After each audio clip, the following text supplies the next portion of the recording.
Anna. Yeah. Good start. Thank you so much for welcoming us to your home. Yes, we're so happy to have you here, especially Rosie, now that everything's calmed down. Yeah, we feel very.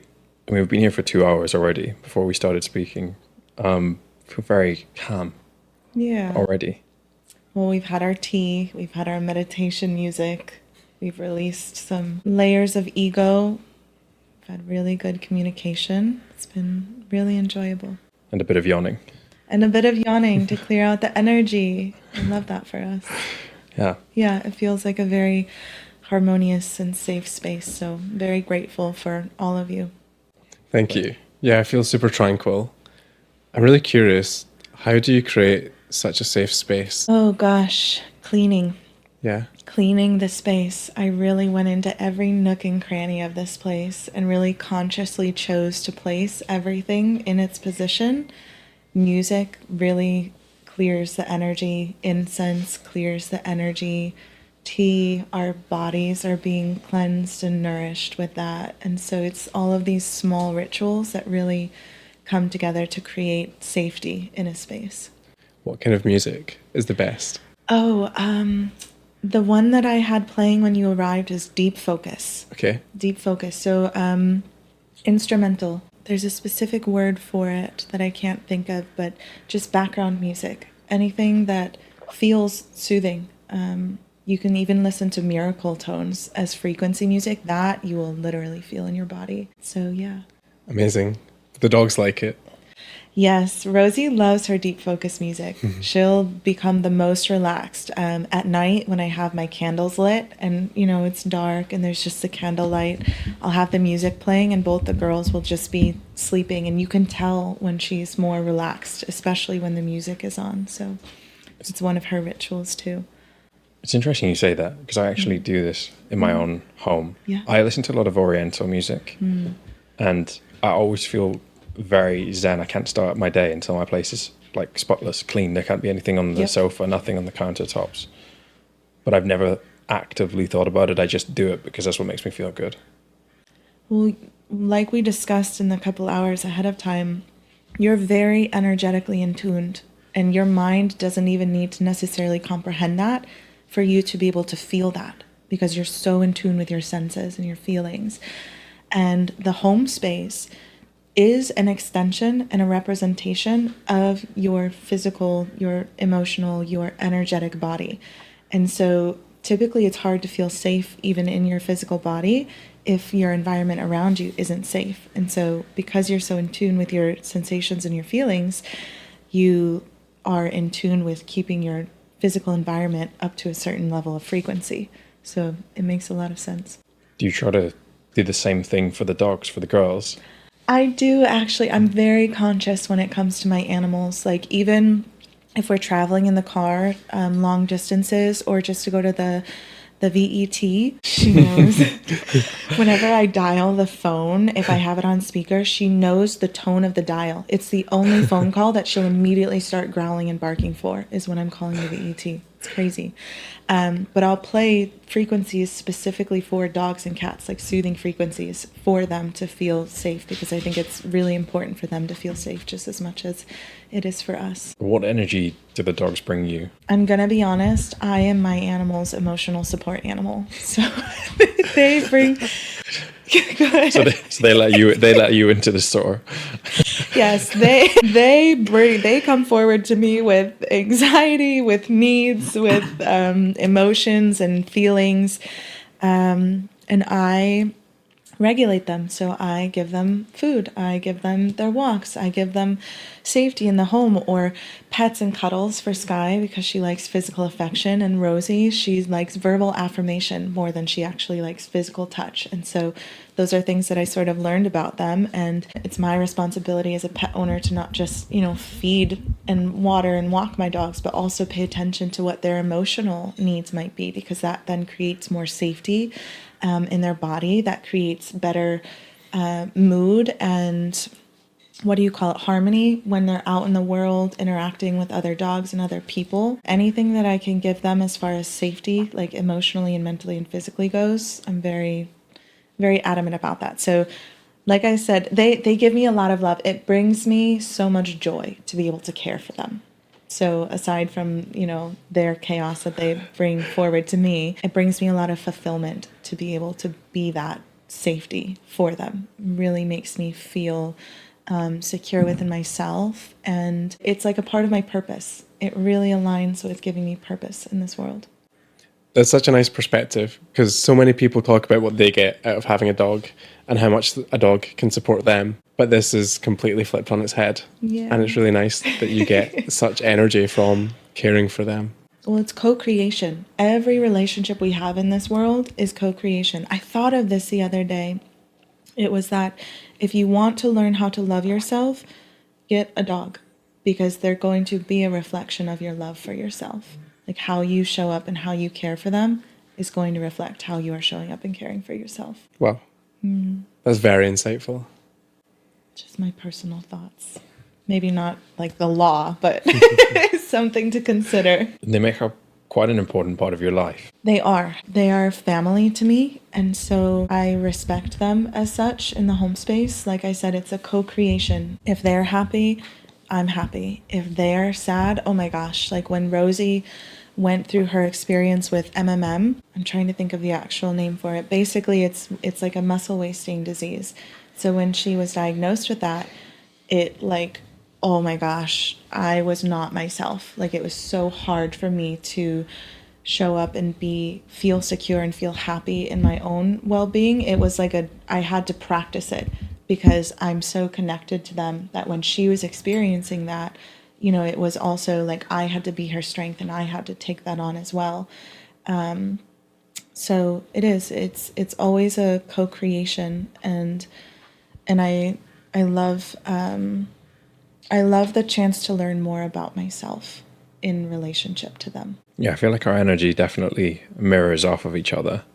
But it also, I think if one is down, then the other will always comfort the other. For me, my dogs were always such a comforting, you have a bad day at school or whatever it is, they're the first one that you're going to go to, and they know straight away. Yeah. Well, Rosie's a little different. When I'm very emotional, Rosie wants nothing to do with me. She said, you need to figure that out on your own. That's interesting. Yeah, she will. She'll come when I've like regulated myself, and then she'll come in the aftermath and be like, are you okay? But she'll literally give me space. Maybe she knows you need the space. She does. I'm very independent when it comes to regulating my emotions. I typically need that space and time to be with myself. And yeah, Sky's different. Sky, my little Pisces, she just needs me to be okay. So she'll be over there wiggling and licking and cuddling up to me and really trying to give me her love in those moments. So it's always interesting to see the contrast. You talked about learning a lot from them. What's the biggest lesson you think these girls have taught you? Patience and acceptance and forgiveness. Learning that, because I take on a very strong mother role, and like I mentioned before, I really treat my animals more like conscious beings. I wouldn't say human beings, because there's a line there, but conscious beings. Like they do have a certain level of consciousness and understanding of when I speak and the energy that's being transmitted between us.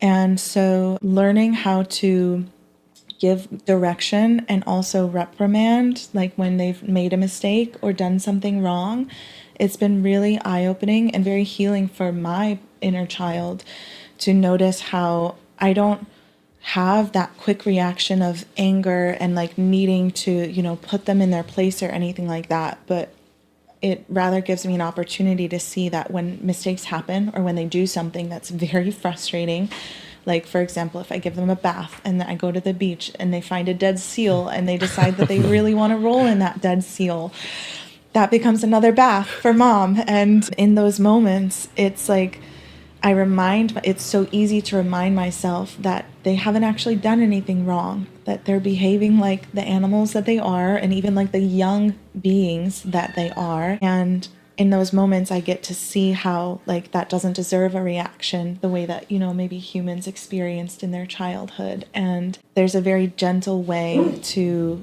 approach raising animal as well as children if you're conscious and if you're aware.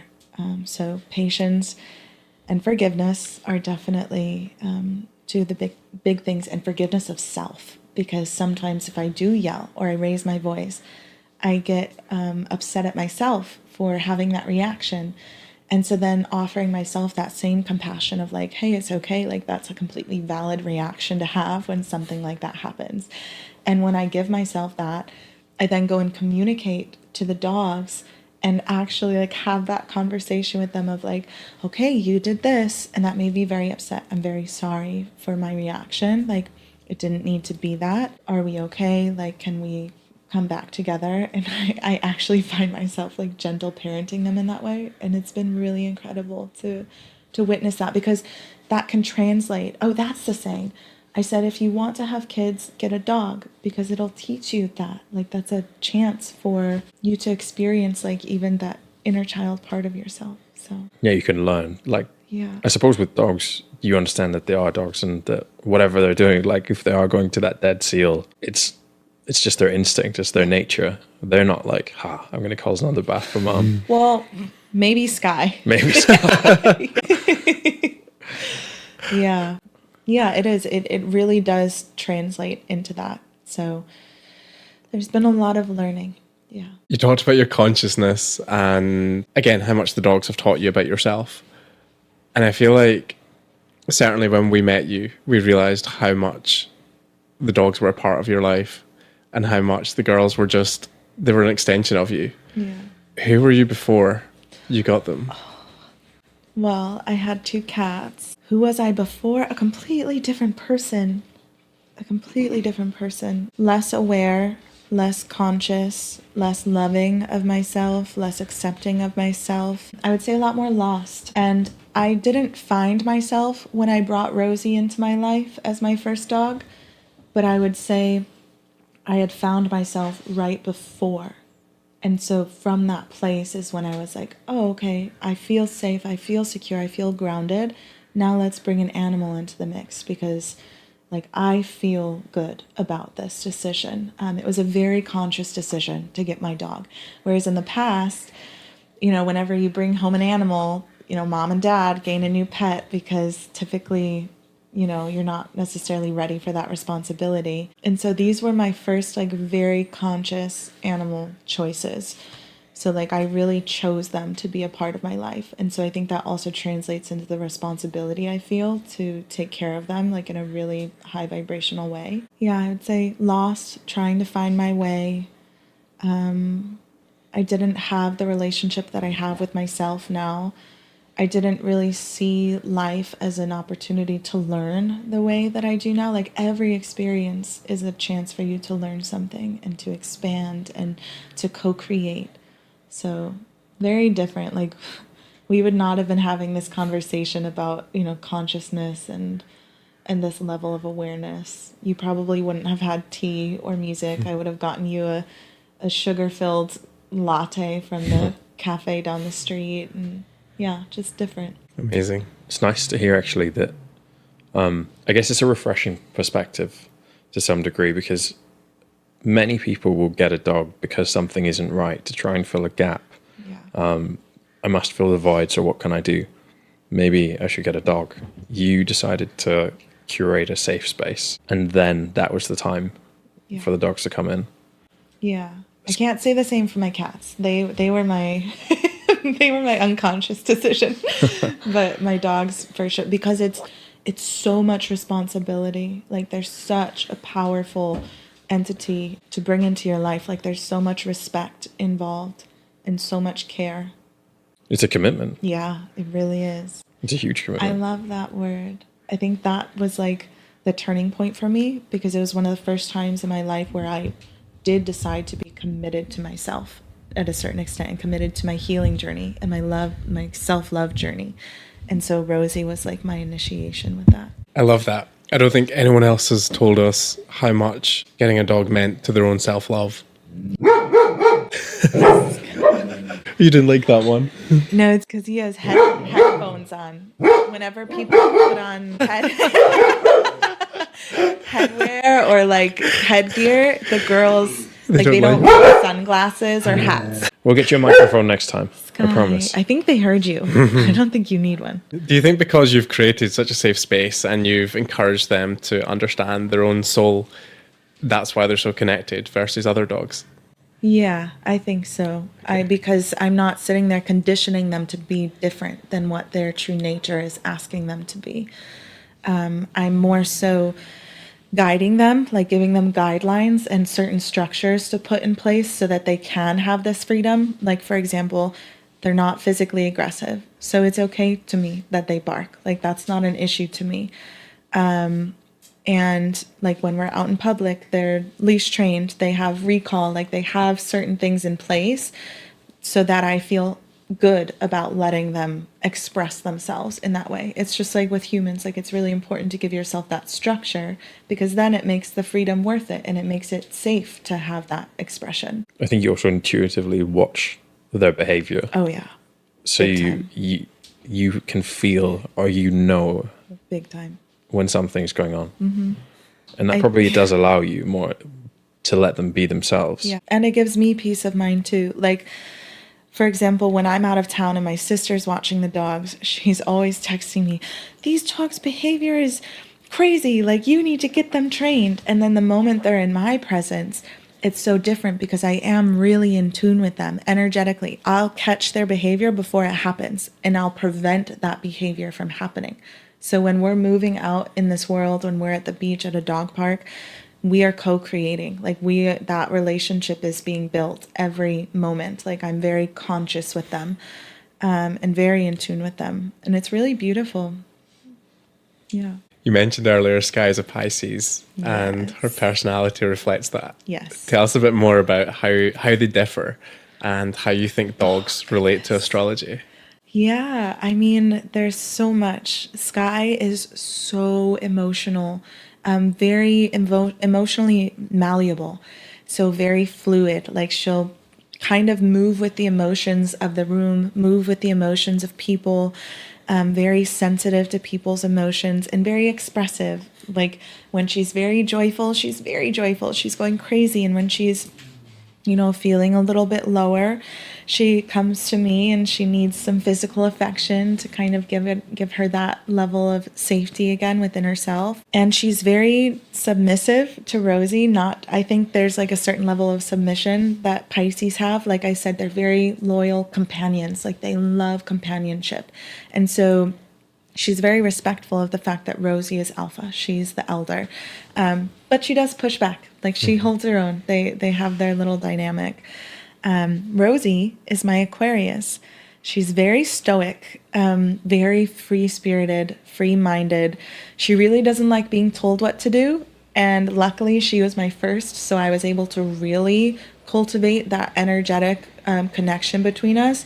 So I don't always need, like she doesn't necessarily need that extra guidance that Sky needs. She holds her own and she's definitely a leader. I think Aquariuses are typically leaders and very adventurous because of that leadership quality. So these are just like little bits and pieces of their personalities that I've sort of noticed and like categorized into the different zodiac signs. I think it's the same thing with humans. Like you can definitely notice the different qualities. Do you think the way that human star signs interact with each other is the same with how humans and dogs interact with each other? Oh gosh, yeah. Yeah.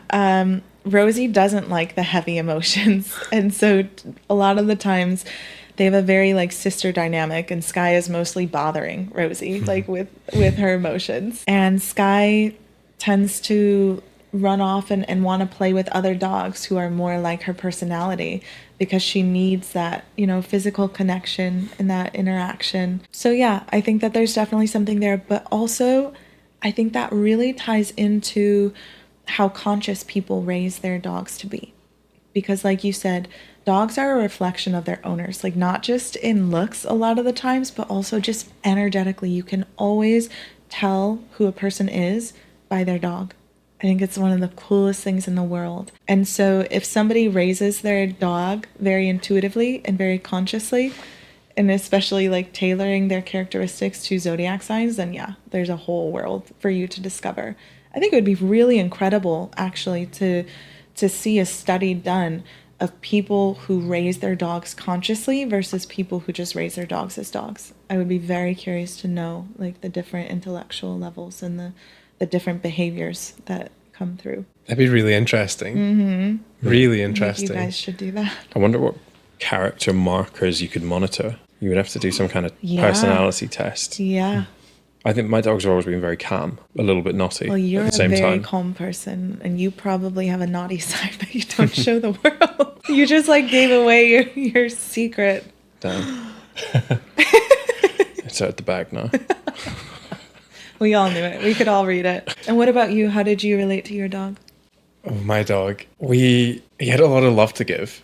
Yeah. We were so close. Yeah. Like anytime we were in the room, we were sat next to each other, and he always had a paw on me. I felt like he was me, and I felt like we had the same brain, and I felt like we looked at the world the same way. Yeah. And we were just very calm around each other, which was super nice. Like I think out of all my family, I related to him the most and understood his challenges, or when he was uncomfortable, or when he needed something. Even though he was my mum and dad's dog initially, and he responded to my dad with training, and he was the one that could control him, but he had a soft spot for me, and we connected super well. It was really nice. He was a good boy. Do you think that your relationship with him translated into the fact that you have a better understanding of your own needs and like your own emotional well-being? Yeah, 100%. I mean, he was with me through such a formative part of my life when I was a teenager and stepping out of high school, going into university. And he grounded me a lot. Your British is shining through over there. You look like you just conquered this house. You're just so deep. I had tears just starting to come out of my eyes. That's great. Oh my I'm terrible. gosh. That's so funny. I can never No, stop it's it. so great. So, you live in Carmel-by-the-Sea, which is America's most friendly dog town. Is it? It is, yeah. Huh. By a lot of places cite it as the best place to have dogs. I And would not argue that. yeah, tell us more then. Why you chose Carmel and how it is having dogs here. Oh my gosh. You know what I think did it for me, or one of the moments that I realized I was going to move to this place? We were standing at the top of the hill at the Carmel Beach, and the girl, so it's off-leash, which is incredible. So I took the leash off the girls, and they just raced down the sand dune, and it was so unbelievable watching them, like, and the sunset. Oh my God, it was like, I don't even know how to describe how beautiful the sunset was. And when I saw them zooming down the hill, and just so much joy, like all I could feel was joy from them. And every time we visit the beach, it's just that joy that comes through, and like health and vitality, and they just look so strong and so healthy, and it was just so magical. Everything fit into place. I think the friendliness for the dogs of this place was just like the cherry on top for me. I am very, like, I will not move to a place if it is not supportive of my dog's health and happiness as well. Like, I could not move to a city unless I knew there were multiple dog parks, unless I knew that the house we are living in has a certain space for them to exist outside in peace. So it's really important for me. And so this was a no-brainer, like no questions asked. Not only do you have the beach, but you also have the mountains and the forest. And it's like, this is heaven for them. And so heaven for them translates to heaven for me in a lot of ways. So yeah, no-brainer. Amazing. It sounds like an idyllic way to live. It is. And it's so evident how important it is for their health in general and their well-being, and how much that plays a part in your life. Yeah. And you talked about health and vitality. What else do you do for them that plays into their health and vitality? Oh, well, I went on a whole journey with their nutrition. Oh my gosh, such a rabbit hole to get sucked down into. I tried everything under the sun as far as food goes, and I finally settled on the farmer's dog is what I feed them. So it's very easy for me. It's packed with nutrition for them. But at the same time, it doesn't have all of the benefits. Like I found myself needing to mix in like am I allowed to say names of other companies? Yeah. Or should I not? Yeah, go for it. Okay. I found myself mixing in, the different native pet for fiber, because what I feed them doesn't give them the correct amount of fiber. I also found myself mixing in, let's see what else, multivitamin, just because my intuition tells me that they're not getting everything that they need from what I'm feeding them. I'm very conscious about the treats that I give them. And then, I think that's what made me so excited about you guys coming forward with the Vital Nutrition, is because it takes away like my need to open so many different containers in the morning, right? And it takes away from the stress of trying to understand if I'm getting all of the proper like micronutrients for them. And so it's just very, very simple to be able to add that into our daily routine. So it worked out very well.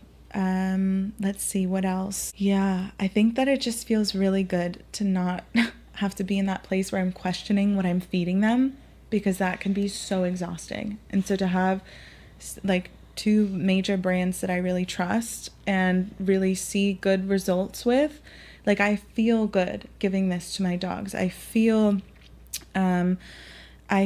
like it's adding value to their nutrition, like it's adding value to their lives. And especially with Rosie, that's so important for me. Sky is in some of the most important growth years of her life. And so I think it's so exciting that I have this supplement to give her, because that's going to translate into health for her in her adult years. And for Rosie, I mentioned she had the muscle wasting disease. And so anything that gives her extra support and nutrition is like heaven to me. It's a godsend, because I would never want to experience like that fear again. And for her, it's all about immune support. It's all about how much can I nutritionally support her in order to prevent this from showing up again. So really important to me, and it brings me a lot of peace. Like it feels very easy the way that it fits into our routine. And so I'm incredibly grateful for that. It's actually, we come across a lot of people every day, and a lot of people say to us, hey, you should talk to this person, you should talk to that person. And we have a lot of discussions about people to partner with, who we should work with. But when we spoke to you the first time, you were so excited about the product and even just talking to us in general about everything. And it really felt like you understood it and you got it, and you were like, there is a real need for this product on the market. Straight away, you were one of the people who got it the most. Yeah. I mean, I've experienced the fear of like having your pet go through something where it's like, oh, this could take my pet's life, or this could really alter how they experience life moving forward. And, the fact that she's able to be in this place now where she is so healthy, and, I can see it in her demeanor and the way that she plays. We're going to go experience the beach together, and you're going to be able to see her run, and the way that she runs and uses her body. It's just incredible. And one of the things that really stood out to me about your product is the fact that it's a ritual. Like you're not just taking something from a container and pouring it in, which I don't want to call out another company, and so I'm not going to, but I will say that I never felt the love and the family aspect, or like the nutrition, the ritual aspect with that company as I do with this, because it does require you to take that moment to be hands-on and to be conscious about the fact that, okay, I'm doing this for my dog's health. And it's very simple, it's very easy, but even just that one small moment of having to put it in the container and mix it, and then knowing that that's like adding value, I'm all about the rituals. Like everything that I do in my life is a conscious ritual. And so that's just another conscious ritual. Whereas the other thing feels a bit cheesy. Like it feels a bit, how do you say it? Like a bit like a gimmick. Commercial. Yeah. Like I don't feel the love like in it. It feels like the colors even are designed to grab your attention. And the fact that they split it up into so many different supplements when you know that they could put it into one, but they do that to get you to spend more money. Like it's very consumerism driven, and I don't like that. And it's funny that I'm like coming to that conclusion now because I've never been able to really put my finger on it. But I think that is like a big disconnection for me because it's centered around making more money, not making sure your dog has proper nutrition. So I think that like is what really stood out to me about this. When you said the all-in-one, I was like, I'm in. Like, that's it right there. Because why? Why split it into multiple? Other than the fact that they want to monetize off of that. Or would you believe when Chris and I were looking at the market, when we were designing this, obviously we looked to see who else is doing supplements, who else is trying to take care of dogs, maybe like we are. One of the websites we looked at had over 100 different products. Insane. Listed on their product page. Insane. And as people, like, we had been researching this for months. We'd already started formulating and we couldn't figure out what they were all supposed to do. And I was looking, if I had my dog now, which one of their products would I buy? Would I buy one? Would I buy two? Would I buy 10? Yeah. And then also you look at the filler and you think, probably wouldn't even buy one of them, but that's another story. We just had to make it simple. We wanted our packaging to be very simplistic, very clean cut, just the way the product is. And that's really the philosophy behind the brand. Everything your dog needs, I guess, in supplementation, in one scoop, in one shake. Yeah, and that it stands out to me, like, how do I say it? You would get lost in trying to do all of the supplements. Like, that's exhausting, having to open up so many different containers. And then, you start a new one thinking this is going to be so good for them. You forget about the other ones because there's so much to it. And it just doesn't make any logical sense. And especially because I do so many rituals in my life. I really like to be conscious about the ones that I choose for that reason. So anything that can be all encompassing, anything that can have so much more benefit with like less work, but more conscious work, that just really resonates with me. So yeah, I really appreciate that. I even had the thought, it was so funny. You know how people make protein balls out of like the protein powder? Yeah. I had the thought of making little protein balls with like peanut butter and oats, like things that are safe for them, pumpkin, and mixing that in there and seeing if I could, kind of make it fun in that way and make it more of a treat experience for them. Though I'm sure, it would be just fine in the liquid form. But yeah. Popsicles has been a popular one. I thought of that. Popsicles, I should say. I thought of that because I have the little boards that you can just pour it on. You pop it in the freezer, the mental stimulation little boards. So yeah, there's some fun with it, but overall it's the simplicity. It's the fact that it is such a powerful ritual for my dog, and the simplicity of it.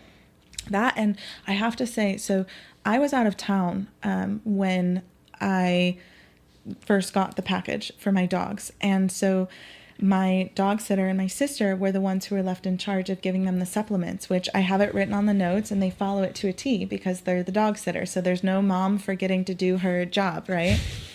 And when I got back, I was expecting them to be, a little low, a little unbalanced or disorganized, like upset even because I was gone for so long. But they were so healthy and they were so happy.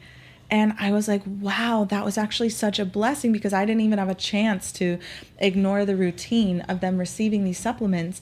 And so they got it for routine over that period of time. And I noticed a change in their energy when I got back. They were happy, like they were healthy, like their energy felt good. And so it was it was very easy for me to then continue in that routine for them because it was very apparent. We've had that feedback actually, even from slightly older dogs. One of our first users said, even after 4 days, her 9-year-old dog was seeing tremendous boost in energy. And for a dog that just wanted to nap all day, was active again, wanted to go out for walks. And we're not selling some hyperactive powder, but there certainly is something that we've had reported back that just they're a lot more sprightly. Is that the biggest improvement that you've seen since using? I would say mood.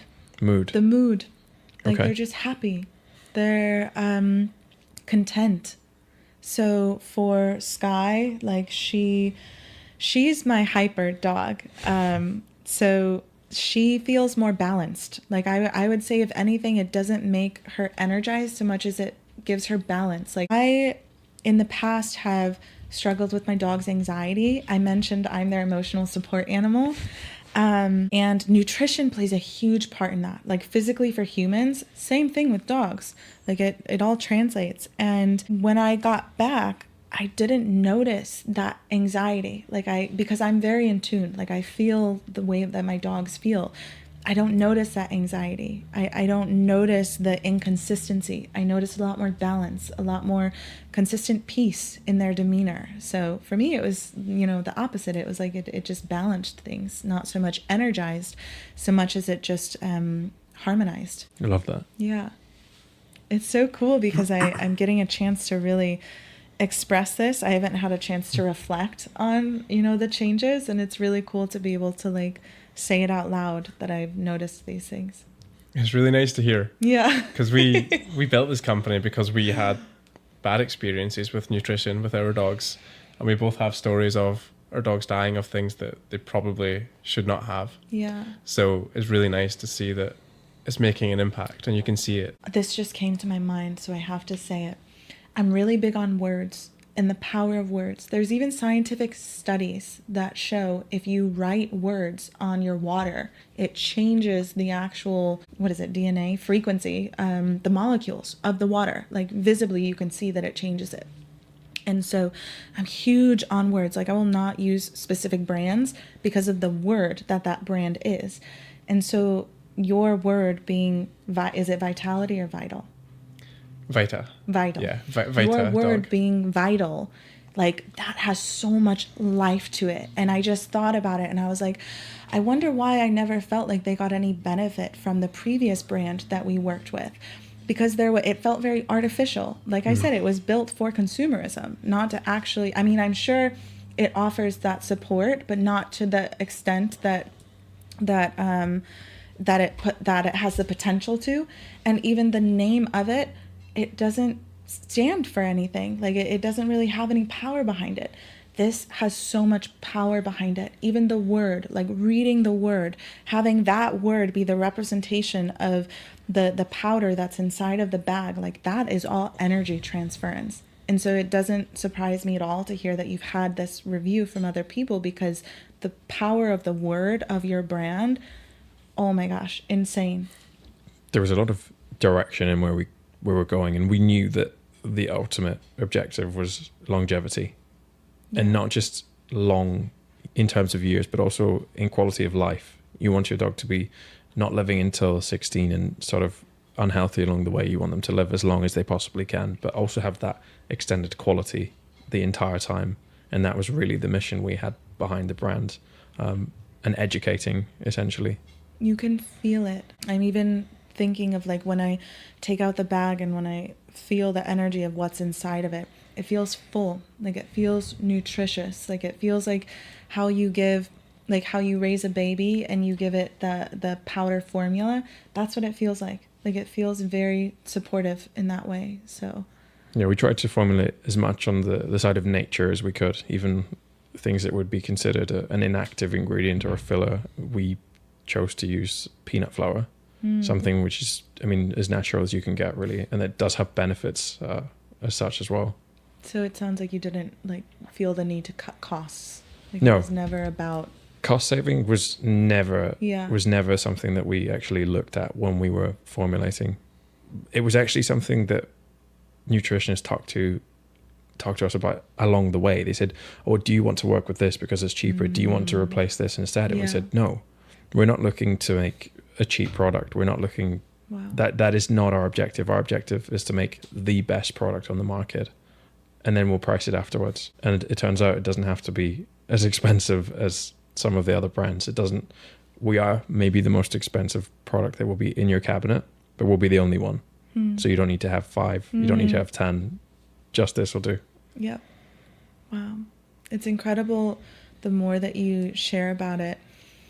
Because immediately when we first connected, it was my soul was yes, immediate yes. And it was the energy, the energy of it. I was I don't even think I knew any of this information, or I knew very little information, but I was yes, I need to be a part of this. There's something so good here. And the more that I hear you talk about it, the more that I'm like, okay, this explains so much the energy that I felt like this is why. Yeah, really incredible.